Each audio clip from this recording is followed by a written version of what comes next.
Okay, so ngayon, ito na ngayon pag-usapan natin. Yung nangyari sa kaso ni Joel Villanueva, paano ba siya nakalusot at hindi nasibak ng Senado?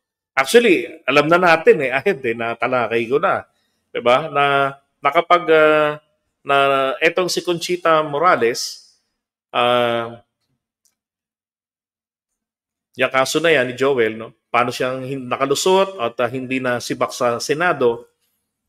So, November 2016, nag-issue si Conchita Morales ng dismissal. Balikan natin to. Ito yung mga kaso niya: grave misconduct, serious dishonesty, and conduct prejudicial to the interest of the service. May kinalaman doon sa kanyang PDAF na nagkakahalaga ng 10 million nung siya ay CBAC part list representative. Now, ito, yung mga kumalat na balita, no? November 14, 2016. Yan. Sipin nyo ha. Senator Joel Villanueva ordered dismissed over PDAF. Ang balita, November 14, 2016. And then, same date, sinasabi rin sa balita, na nakapag-file kaagad siya ng MR. Na kung saan na desisyonan lamang 2019. Ito, Senator Villanueva ordered dismissed from a public service over pork. Kanyang pork barrel. Totoy pa ng itsura ng congressman. Ito.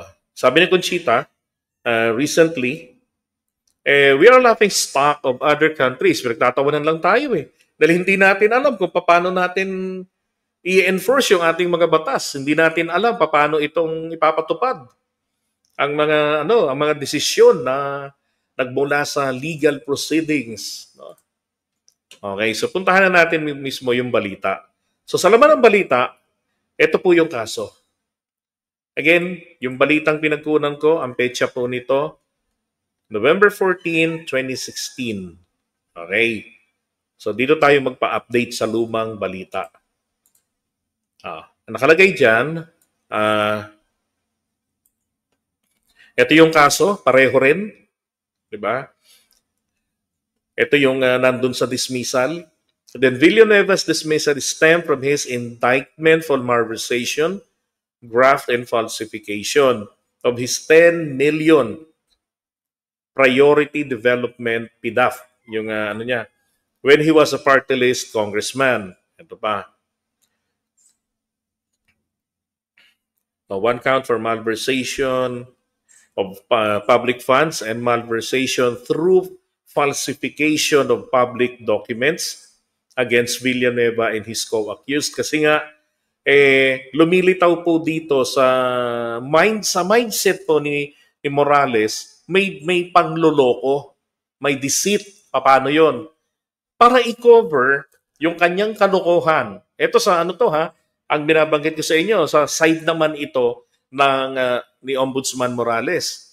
Kung bakit niya pinasisibak itong CBAC party list representative si Joel.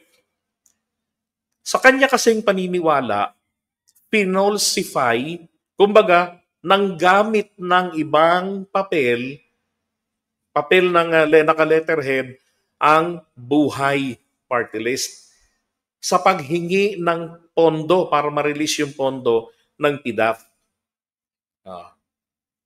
Samantalang siya ay meron din namang sariling letterhead dapat yun ang ginamit niya.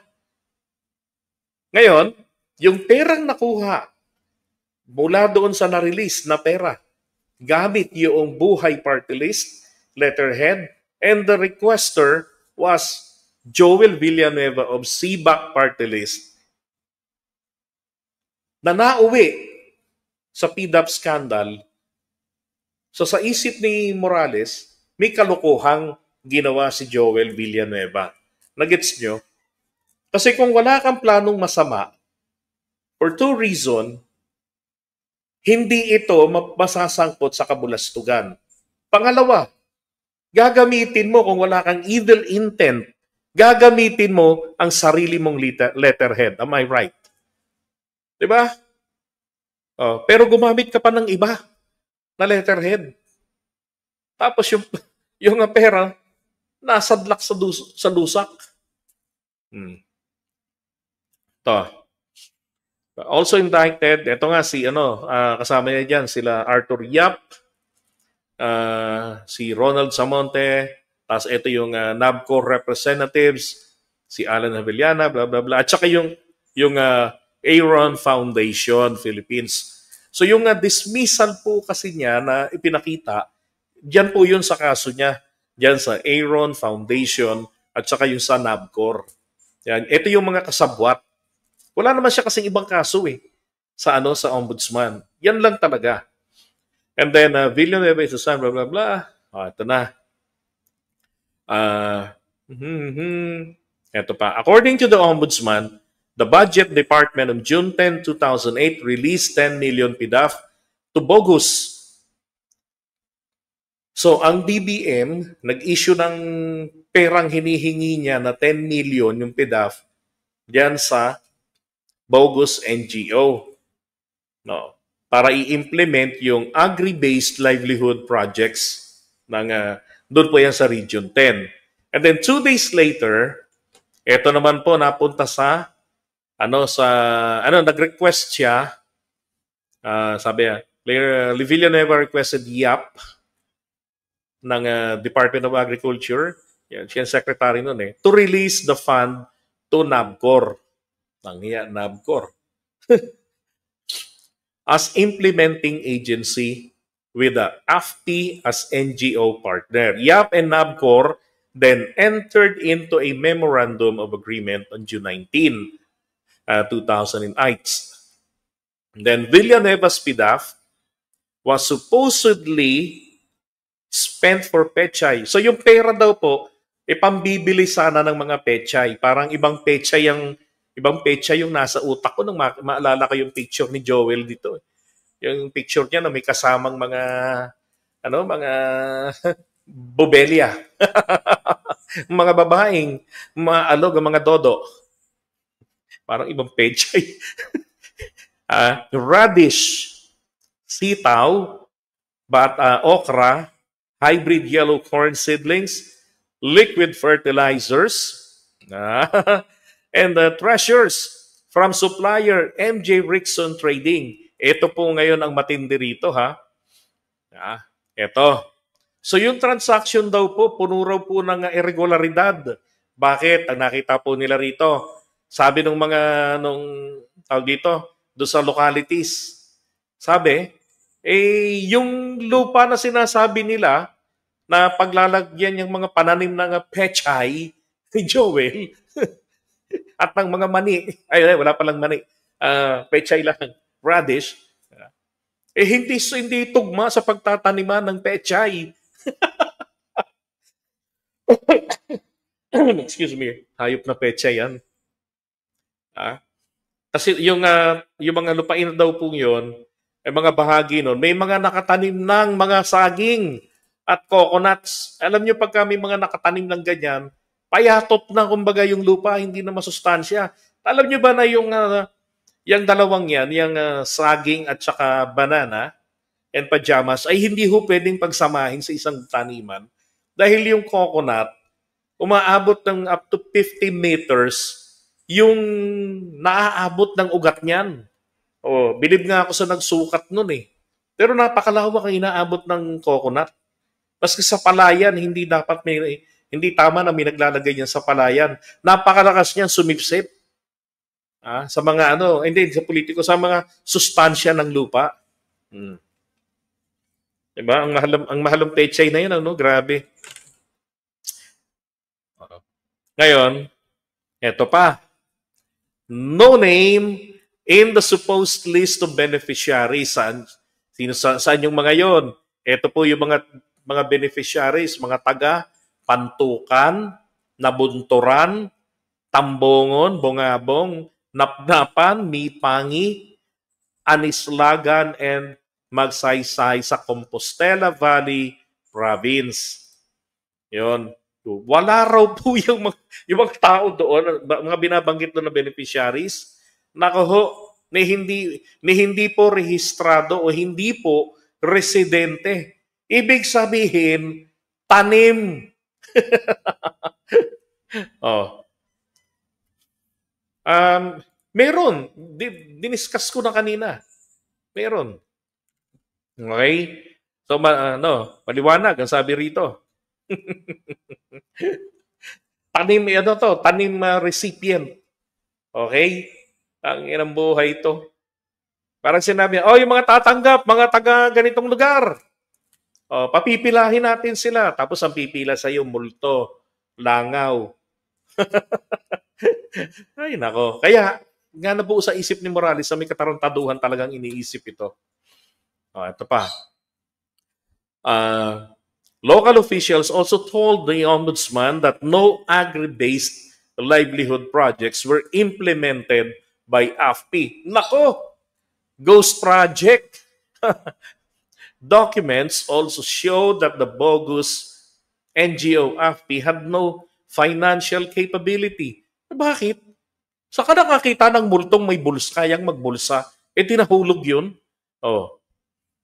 To implement Villanueva's 10 million livelihood project from his pork barrel because it has a small small capital stock contribution of only 68,000 lang. Tapos ang i-implement mo, 10 million? Wow! Paldo. Ito pa, Ombudsman field investigators also discovered that supplier MJ Rickson, ano bang papel ni MJ Rickson dapat dito? Ito pong si MJ Rickson, ang trading corporation, ang pagkukunan po nila ng mahiwagang pechay, radish, sitaw, okra, hybrid yellow corn, seedlings, wala hong mani na kasama, pechay, yung mga ganyan lang, liquid fertilizers at saka treasure. Yan po yung pagkukunan si MJ Rickson Trading Corporation na natuklasan po nila. Inang buhay ito. Ang sabi rito hindi raw pumatagpuan sa kanyang business address sa Martinico Street, Malabon City. What? Ang tindi. Di ba? Pati supplier nila, ghost. Naalala ba ninyo? Kanino yung letterhead? Paki-comment nga po. Para nakakuha ng 10 million, kanino pong letterhead? Ang nakapangalan at nakapirma doon, Joel Villanueva. Pero di ba yung letterhead ay galing sa Buhay Party List. Sino may-ari ng Buhay Party List? El Shaddai. Sinong congressman ng Buhay Party List? Parang ang party list na yan, ang alam ko, natatandaan ko lang laging nitong mga huli si Atienza. Pero I don't know kung at the time kung sino. Ang tanong, ito bang si Buhay Party List pinanagot? Di ba? Pinanagot ba yan? Bakit kayo ang naka-letterhead? Kanino? Sabi ni Martires, hindi naman kaya niya dinismiss kasi hindi naman daw, ito sabi niya, tingnan niyo Ano yun? Oops. Ito. Sabi niya rito, kasi ang ginamit na pangalan sa request ng Buhay Party List ay pangalan ni Joel Villanueva. Ito ngayon mga kababayan, sa tingin nyo kaya, kung kayo yung taga-DBM, magre-release kayo ng pondo. Alin ang susundin yung pagbababaan nyo ng pondo? Yung official na signatory o yung letterhead? Sige nga po. Kung kayo uulitin ko yung tanong, kung kayo ang magre-release ng pondo, you're from DBM, magre-release ka ng pondo, nagre-request, isang congressman ng CBAC Party List, Joel Villanueva, nakapirma. Hindi mo alam na forged yung pirma as alleged. Diba? Basta nagre-request. Naka-letterhead. Official yung letterhead. Buhay Party List. Kanino mo ipapadala yung pera? Kay Joel Villanueva o kay Buhay Party List? Ano sa tingin nyo? Balikan natin to. Pero pag bulay-bulayan nyo po yun. So ghost yung supplier, ghost yung recipient. Pa. The supplier was also not licensed by fertilizer. Natural. Ghost nga eh. Huwag naman. Ito pa, the ombudsman accused the respondents of submitting fabricated and undated documents. O yun, may undated documents pa. Talagang may gagawin ng kalokohan, di ba? Sabi ni Kabayan, sa buhay party list dapat. Di ba? Kanino binaba yung pera? Kanino binaba yung pera? Kay Joel Villanueva. Kasi si Joel ang nakapirma. Ang dapat po talagang proseso dito, hindi magbababa ng pera ang DBM. Bakit? Inconsistent buhay. Tapos taga-sibak. Di ba? Yung nangihingi ng pera.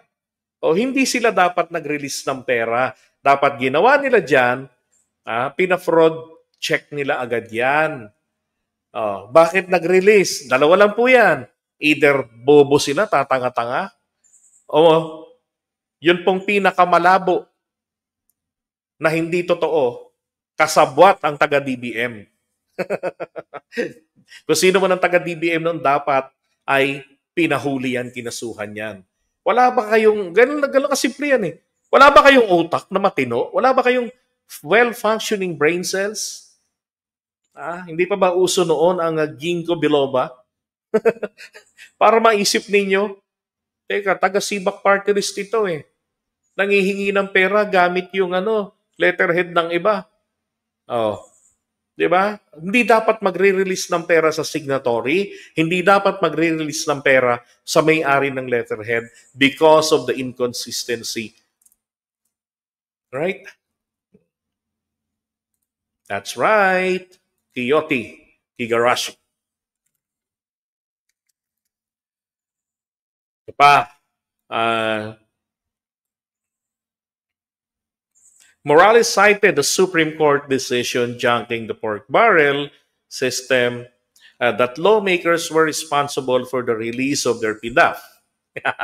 In a congressional pork barrel system, it is the legislator who exercises actual control and custody of the PDAF share. And the Ombudsman ordered Senate President Aquilino Pimentel III, si Coco, to implement the dismissal order against Villanueva. Yan. Ngayon, sabi sa balita, as of November 14, 2016, ang bilis ng aking bugwit Villanueva says PDAF, ABS-CBN News yan, PDAF case old, files MR. Yan. Galit pa nga siya dyan Galing So kumbaga, pagka padala pa lamang kaagad ng tsugiin mo na yan. November yun Kunin natin, tanong natin. Teka. Paki-check nga.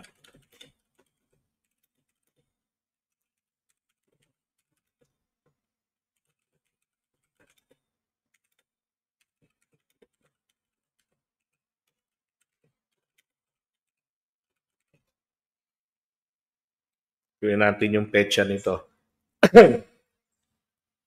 Kasi as of November 14 ay nakapagsampa na siya ng motion for reconsideration. Yan po, si Joel.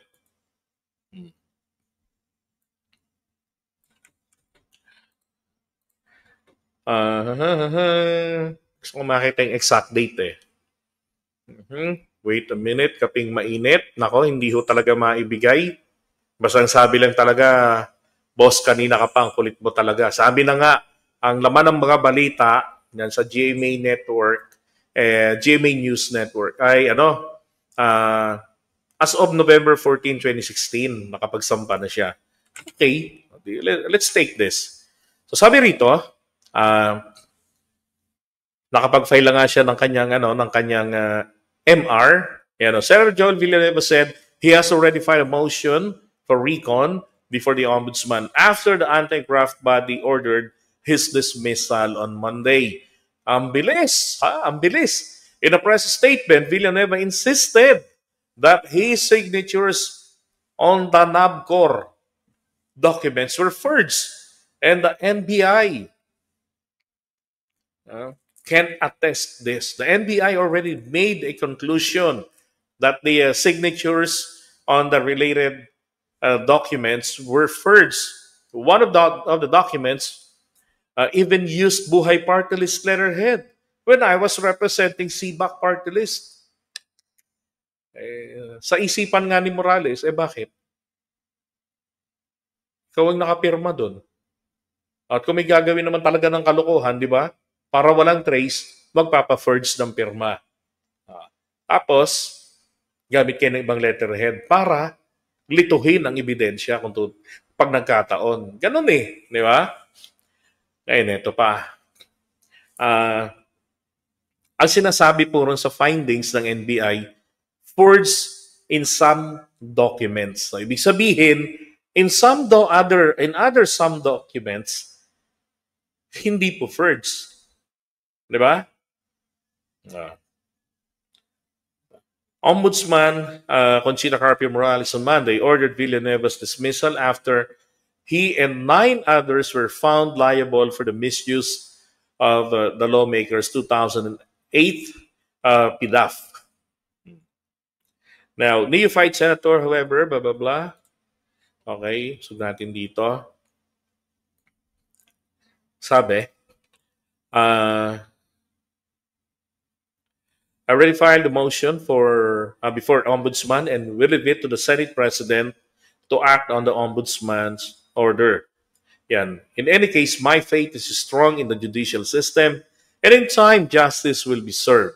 Meanwhile, ito na si Coco. Sabi ni Coco rito, ito po I was informed that motion for recon was filed. Sinabihan daw siya. Hence, the Ombudsman must act on that first. I act on the Ombudsman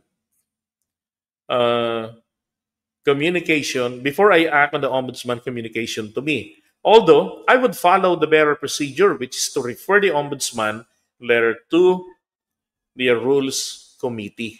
Okay? So, hindi po totoo na kinampihan ni Coco Pimentel si Joel Villanueva. Kasi yung mga kwentong lumalabas ngayon di ba? Na kinampihan siya, kesyo ang sabi daw ni Coco, hindi namin pwedeng ipatupad yan kasi walang kapangyarihan sa amin, walang jurisdiction sa aming mga senador ang ombudsman. Sabi niya, yun daw yung sinasabi ni Coco Pimentel. Hindi, ang balita noon, which is tingin ko, mas reliable yun. Kasi fresh yung balita sabi niya rito nasabihan daw siya na nakapag-file na ng MR. Kaya ang gusto niyang mangyari, resolbahin muna ni Conchita Morales yung MR bago niya aksyonan yung gusto nitong mangyari. Na i-dismiss niya na, tanggalin na sa Senado etong si Joel Villanueva. No. Ang gagawin niya kasi doon, dadalhin niya yung usaping yan sa plenary para yung buong plenary or yung ethics committee, i-refer niya doon, ay magdesisyon na tanggalin si Joel. Tapos ang plenary ang magpa-finalize kung tanggal siya. Like what happened to Leila de Lima. Di ba? Kaya lang dahil hindi ganun ang nangyari, nakapag-file na si Joel at yung MR ay kailangang marisolba muna. Sabi niya, yung sulat i-refer ko na sa Rules Committee. Okay? So, ganun po yung nangyari noon.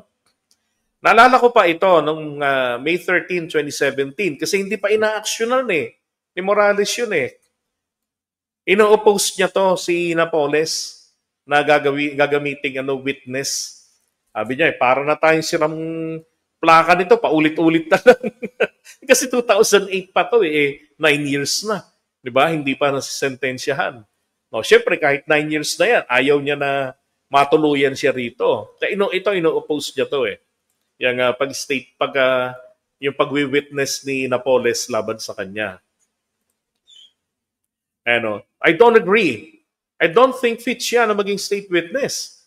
Parang sirang plaka na ho tayo. Ulit-ulit na lang tayo. Mahirap mag-convict ka ng isang inosenteng tao. Mahirap po yung sabi-sabi lang. Pero sana maparusahan ang dapat parusahan dahil matagal na rin ito. Yun ang sabi ni Joel dito. Okay. Alright. So yun alam nyo na kung ano yung nangyari. Diba? Sabi ni Third World gihapon, the truth shall prevail kasi nga unfounded. Pwede bang ask nyo kung si Amy anak? Okay, so iwan na ito. Kailangan si Joel Villanueva matanggal na yan sa Senado. Nakakahiya ang ginagawa sa born-again founder, ama niya, JL. Tapos, puro pera ng bayan kinokolekta niya pansarili, nakakahiya. Yun ang pagtitipon nila. Anniversary yata yun, founding anniversary. Ang tinalakay niya, politics, si Alan Cayetano, ganun din. O Joel Villanueva, who was a pastor, politics din. Tinatanghal yung sarili niya. Diba? Nakakahiya naman din ginagawa niya talaga. Mali naman din yun . Ito, palagay ko, kaya hindi na muna idadaan sa Senate kasi baka mag-a-apply ang ombudsman ng petition for certiorari under Rule 65 ng Rules of Court to correct the jurisdictional grave abuse of discretion. Ganoon na nga po, attorney, yung gagawin. Sabi ni Boying Rimulya. Gagawin niya. Dalhin na lang niya sa korte. Diba? Kasi magkakasamaan lang sila ng loob niya ni Soto. Madidisgrasya rin. Kasi kapag dinala niya direkta yan dyan sa Soto, ang mangyayari dyan, magiging matinding pressure na naman yan. Sabihin, hinaharas yung kapwa natin dito. Diba? Hinaharas si Joel Villanueva, the baby. No? So para walang ganyan, so hayaan ng Korte Suprema para magsalita na rin sila at magsabi na ano ang dapat ninyong gawin pag kayo nakatanggap ng ganitong klaseng recommendation. And again, yung ombudsman po, kahit na merong order ito, still katumbas lang po ng order ng ombudsman ay recommendation. Yun. Alrighty.